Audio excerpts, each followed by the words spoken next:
Before we begin, thank you very much to Blaze Rex for joining the Patreon campaign. Very appreciated. Thank you very much for supporting the channel and helping to keep the content coming every single day. I will keep grinding as long as you guys support, and the more you support, the more I will grind out for all of you. So, we are coming up to the end of the month, which is my cue to remind you that if you want something answered in my monthly Q&A, please go to my previous Q&A video and leave it in the comments below. Remember, keep it to one question per person and keep it something short and punchy so I can get to as many questions as possible. But, you know, you should know the rules by now. Should. Point being, the deadline is very fast approaching if you want anything answered. So, go there. Alright, we're back to Earthspark episode reviews. We've only got a couple more of these before we can cap this off until Season 2. I know Earthspark is not everyone's flavor. I still will praise this series. I still think it is incredibly well written and performed. And I still want to keep supporting it. So we are going to finish off this season. And we're going to start with 2 more episodes. Stowaway, Stowaways first. Now, this begins what is essentially a 4-part finale for the season, even though it is broken up into individual episodes and then a 2-parter. But you'll see as we go, it's all kind of just one plot. So, Optimus has finally hit the breaking point with Ghost, and it's because he's found Mandroid tech inside Ghost HQ. So now the plan is to have Bumblebee infiltrate Ghost facility, get into the areas where Optimus Prime cannot, and try to find evidence that Ghost and Mandroid are in collaboration. So this is pretty much everything starting to come to a head. We've known, of course, that Mandroid is with Ghost. We've seen it in previous episodes. But this is the first time Optimus has really gotten wind of it. Now, he's been sus of Ghost for a while now. You know, we were going to hit this point eventually. I'm actually kind of surprised. I mean, like, I kind of figured, like, Ghost would continue into Season 2, and then, like, the reveal of them being Villainous would be, like, at the end of this season, but we're pulling the trigger now. Let's see, what do we got going on here? So, weirdly enough, this meeting happens in the middle of the night at just, like, a donut stand. And I don't know why they didn't stay in vehicle if they're trying to be very conspicuous about it. Because they're being, like, really hush-hush like you would in a spy movie. They're, like, not, like, directly next to each other. They're being very, like, very secretive about it, passing off the proof to Bumblebee, etc. It's a weird scene. Like, I understand why, cartoon-wise, we have to show them in robot mode, but it's still a little bit weird. But no, it's a pretty standard plot here. You know, it's, you know, the infiltration of Ghost, and it's Bumblebee who's being tasked to do it, who's finally 100% again, by the way. But, of course, when you have this kind of plot, then there's only one way you can go with it, and that would be the kids meddling. So, typically, when the kids tag along, if you watch Transformers Prime, this is where you have flashbacks to Miko. The nice thing about this is that it's far more tactical. They've chosen the 3 smallest of the Terrans in order to undertake this mission, and Robbie is going rather than Mo. So you got someone who's a little bit less impulsive at the lead here. It's not a bad choice for the cast. This also leaves hashtag basically being Overwatch and hacking into anything remotely that needs to be hacked. I mean, it's a very, like, smartly chosen team. Like, there's actual logic going on here. So, it's meddling, but it's meddling that actually, you know, has a point and is actually, like, kind of well thought out. They do a decent job keeping up. In particular, I kind of liked Twitch pretending to be a delivery drone to distract guards. That's a fun use of the alt mode. But as you can see in the screenshot, they do run into Schloeder. It sets off an alarm that creates like a panic moment, but it is quickly waved over. It mostly serves just to tell Croft, okay, something's up. Even if it got canceled, like, okay, there's definitely something going on here. But the moment also gives us the reveal. It gives us the reveal why Ghost is so adamantly after Bumblebee. Because we're kind of figuring out, because like we know Bumblebee kind of vanished after the war, and Schloeder has been on his tail around the world, literally around the world, tracking whatever yellow car gives off an Energon signature. But we never knew why. We never knew why it was such an obsessive hunt, and now we finally figured it out. He just wants Bumblebee and Ghost. That's it. This whole drama over why can't Bumblebee be spotted by Ghost, it's because Schloeder, Schloeder wanted him in Ghost. It's so underwhelming, because the trick here is that Schloeder is just as much a Bumblebee fanboy as the father, like as Alex. So that's the whole like twist here. The upside to this is, we kind of get confirmation of what we got before. Schloeder is not a bad guy. He's just really loyal to Ghost and his sister who runs Ghost. He's going to figure out what's up in this episode. So he's going to be fully on board on the good guy side for real after this, which is nice to see. So a little bit of character development for him. But seriously, that reveal, like, you just really wanted to recruit Bumblebee. Then ask why did Optimus just want an agent that wasn't attached to Ghost? Did he suspect that Ghost was this two-faced from the beginning? I mean, that would make Optimus really smart if that's the reason why Bumblebee was told not to join up, was told to keep low. They don't explicitly say that, but the actions in this episode kind of lean that way. So I'm giving Optimus the benefit of the doubt here.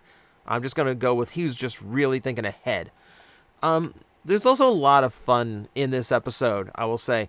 So aside from there's a lot of past elements being used. Some of Nightshade's gadgets come in great effect. I really like the training drone just being used by Bumblebee to like skirt some of the obstacles inside Ghost.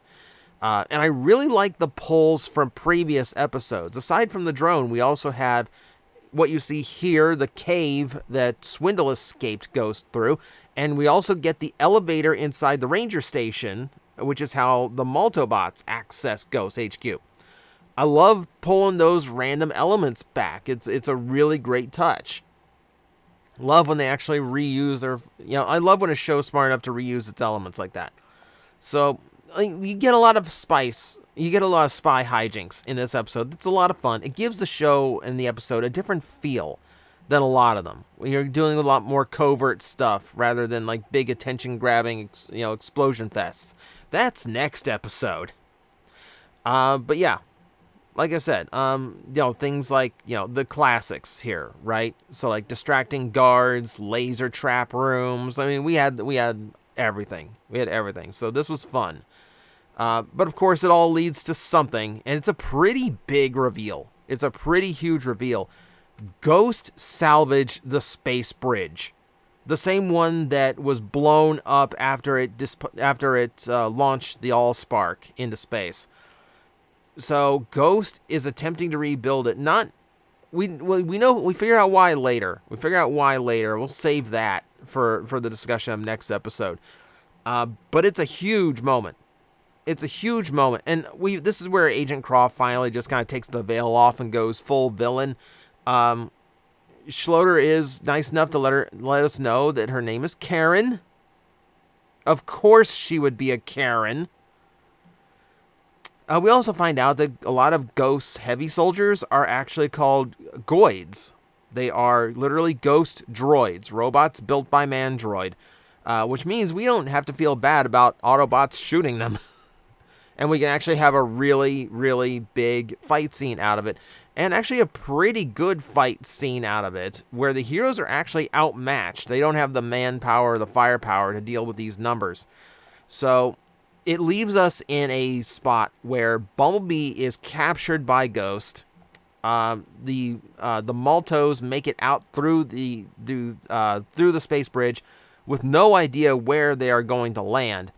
And in a bit of plot convenience, admittedly a lot of plot convenience. They land smack dab right at the foot of a Mandroid-controlled Shockwave.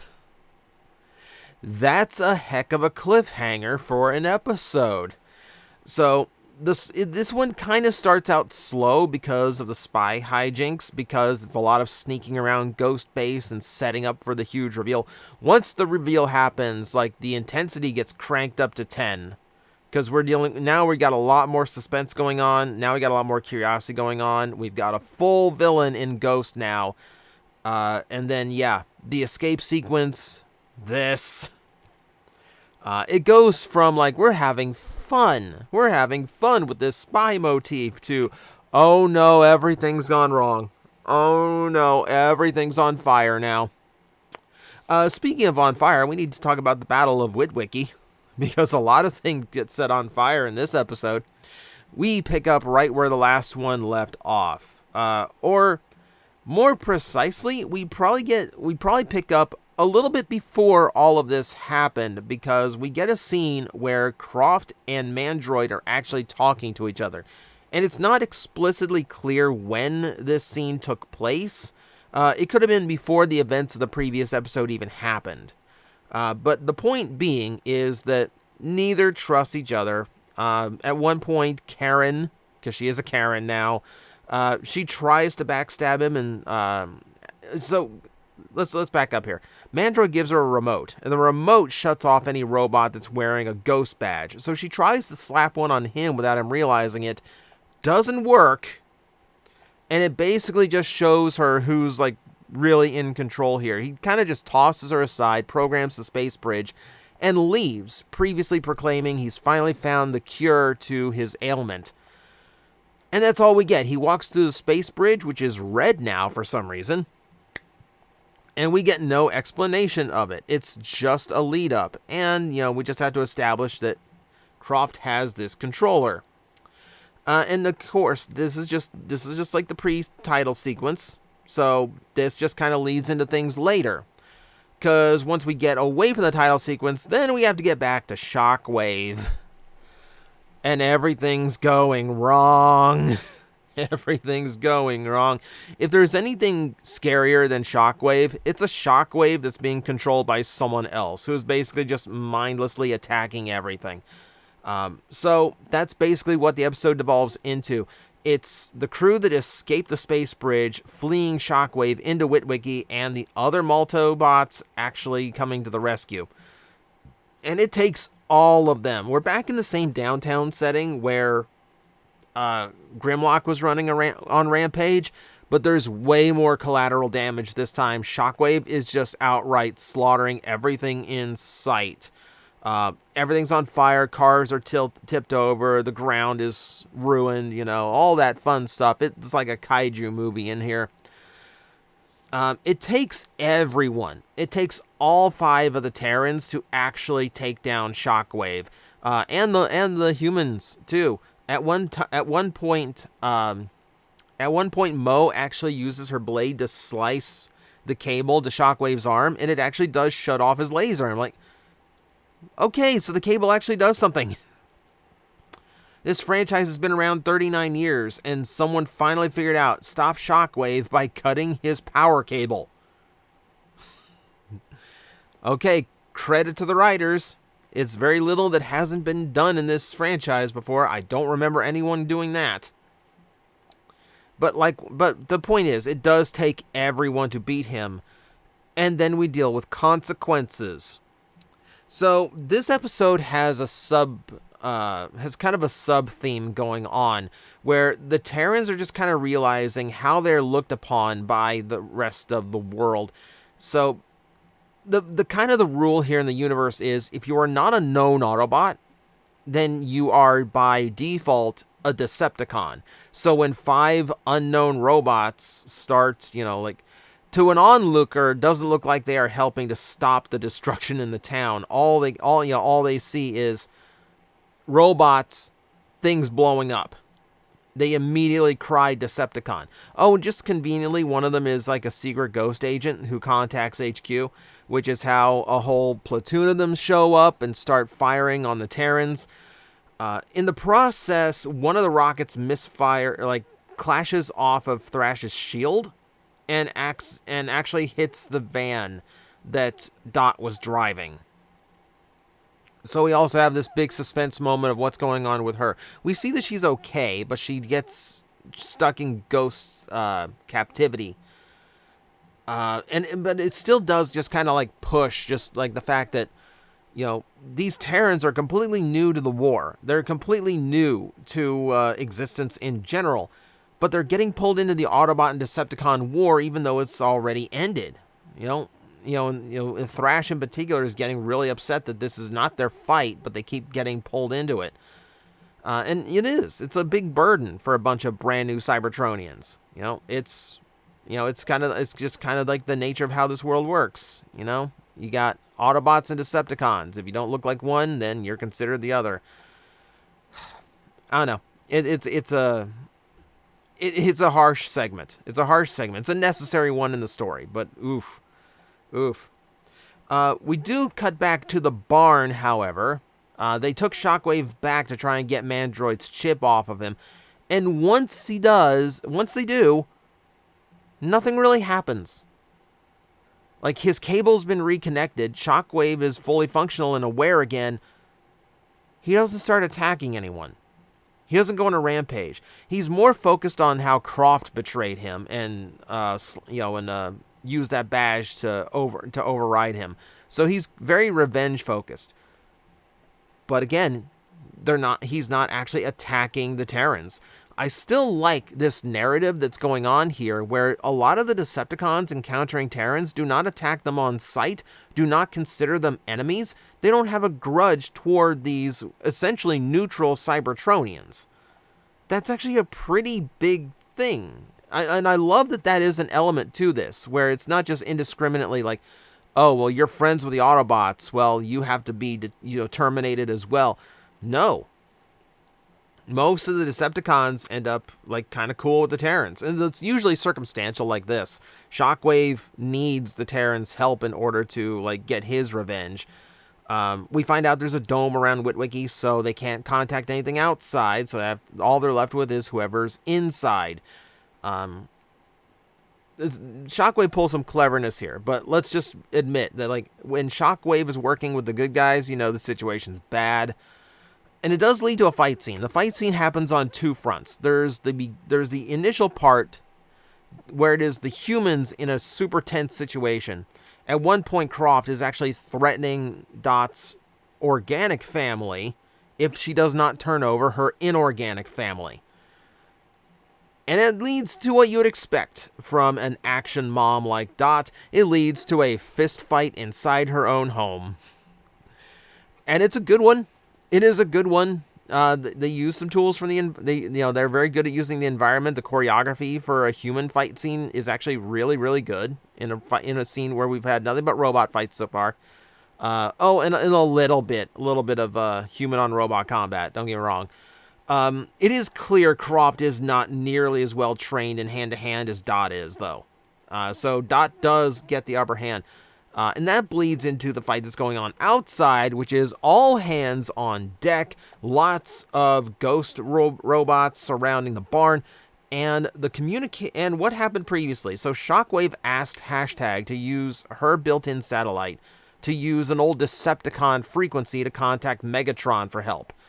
And that's what happens. Megatron shows up, and literally every Autobot we've seen this season shows up with him. Wheeljack, RC, Elita 1, Grimlock.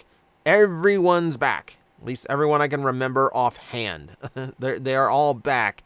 And it's a pretty glorious fight scene. Everyone gets to wipe out some of the Goids.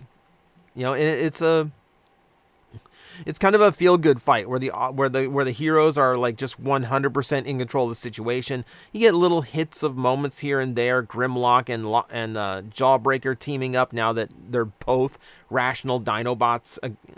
You see Twitch coming to Wheeljack's rescue, or Dad 2. They continued that thread. I love that.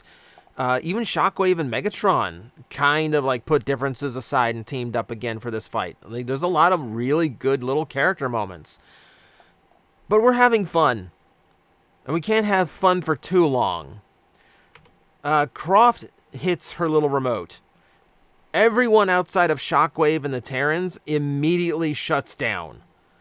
And then the little controller turns into a bot that just kind of implants itself onto her fist.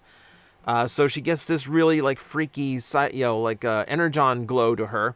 She also gets black fingertips. So whatever Mandroid did is not exactly what they agreed to, which is what you should expect out of Mandroid at this point. But she's gone full megalomania at this point. She does accuse Cybertronians of not knowing how to do anything except destroy, which one completely overlooks all the times Optimus has tried to search for peace, Megatron trying to turn over a new leaf, the fact that the Terrans have not caused any destruction or started any kind of war on the planet. It is... There's a very prejudiced side of this coming through. Of course there is for the human villain of this series. So she's just gone off. She's just completely lost it. At one point, she is talking about conquering Cybertron as well.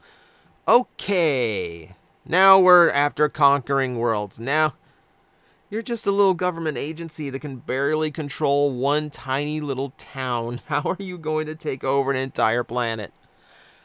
No, it's just... She's gone all out. She's gone all out. Oh, and if this wasn't bad enough, here's our final scene of the show, at least for this episode. This drops out of the sky. The sky that is turning like pink and violet, and there's like some kind of space storm overhead. And then this guy drops out with the Mandroid 6-eye thing and the Mandroid voice. So this is how he found a cure. Somewhere in space, apparently. And it's a really menacing way to leave off the episode, because like things were already we're already in a really bad situation. We're in a really bad situation. All the Autobots and Megatron are all disabled. Shockwave is even captured. And then this happens. It's a great two-part episode that is not a two-parter. And it's all building into the proper two-part finale. Again, just phenomenal. Like, this goes from, like, if you view these two episodes into, like, quarters, the first half of episode 1 is super quiet and, like, building up. And then you think that builds up to a really good crescendo at the end. And then you realize, no, that's just the midpoint. The third that follows... The third that follows is also just as intense, because we've got a huge battle scene going on. We've got Shockwave teaming up with the Terrans. And then the chaos that is the finale of the second episode. It just keeps escalating. It just does such a good job of escalating. And it all leads into something even more intense, which is the two-parter. So, that is Stowed Away, Stowaways, and the Battle of Witwicky. Both fantastic episodes, both great builds to the finale for the season. So, thank you guys for watching. I hope you are enjoying the series, and I hope you are giving it a chance. It is definitely worth watching, which is why I'm going slow with these, because I want everyone to get a chance before I just spoil everything. But that's just my take. Thank you guys for watching. I will see you next time. I'm like, I think you guys got this. I will back away, and I will see you all later. You've got this handled. Alaffi's like, really? You're not gonna help me? Like, it's fine now. It's like these disgusting creatures breathing down my neck, and you're all just like, I believe in you. You got this. All right, you seem to have this. 5 minutes.